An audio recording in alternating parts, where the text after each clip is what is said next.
April 7 ഇന്നത്തെ daily reflection കൃതജ്ഞയുടെ കമാനം എന്ന തലക്കെട്ടോടു കൂടിയാണ്. എ വേ ഓഫ് ലൈഫിലെ ഭാഗമാണ്. അവിടെ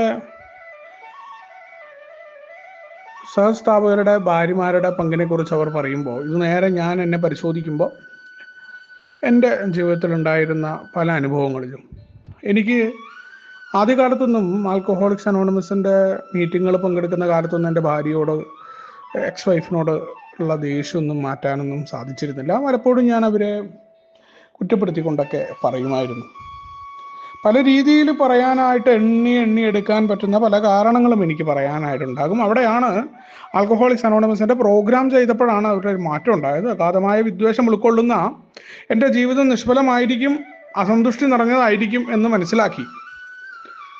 ആ സമയമായപ്പോൾ പ്രോഗ്രാം ചെയ്യാൻ തുടങ്ങുന്ന സമയത്ത് പരിപൂർണമായിട്ടും അവർ ഒപ്പമില്ല, അല്ലെങ്കിൽ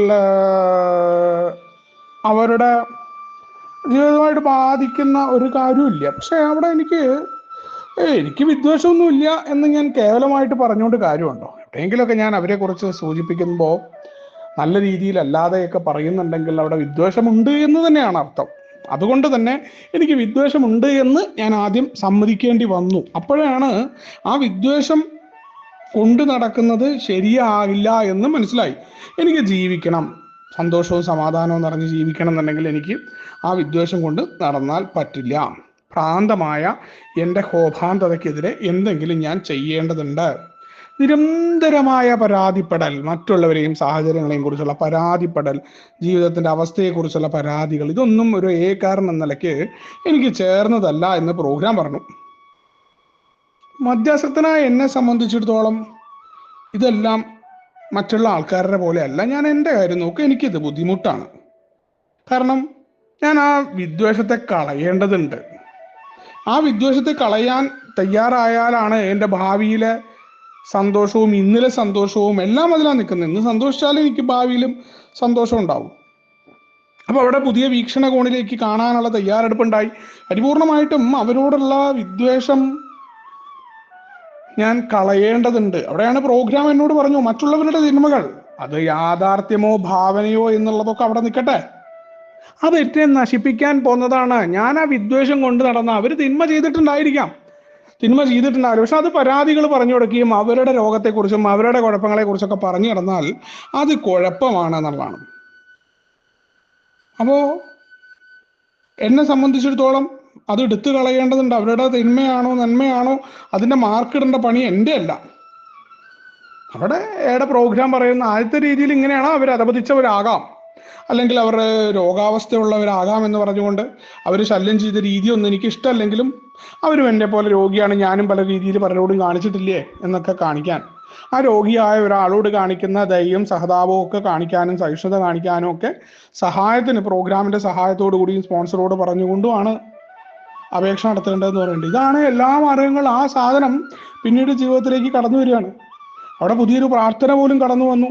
അയാൾ രോഗിയാണ്, അവരെ എങ്ങനെ എനിക്ക് സഹായിക്കാൻ പറ്റും, എന്നെ ക്രോധത്തിൽ നിന്ന് മോചനം നൽകണമേ ദൈവമേ, അവിടത്തേക്ക് അത് ചെയ്യാനായിട്ട് സാധിക്കുമെന്ന് പറയുന്നൊരു പ്രാർത്ഥന കടന്നു വന്നു. കാരണം അവിടെ പകയും തർക്കങ്ങളും എല്ലാം നമ്മൾ ഒഴിവാക്കണമെന്നുള്ള ഒരു പാഠം നമ്മൾ പഠിച്ചു. അവിടെയാണ് ഇത്തരത്തിലേക്കുള്ള ഒരു മനോഭാവത്തിലേക്ക് എളുപ്പമല്ല, പക്ഷെ അത് ചെയ്താലേ എനിക്ക് മുന്നോട്ട് പോകാൻ പറ്റൂ എന്ന് ഞാൻ കരുതിയെടുത്ത് മാറ്റങ്ങൾ സംഭവിച്ചു.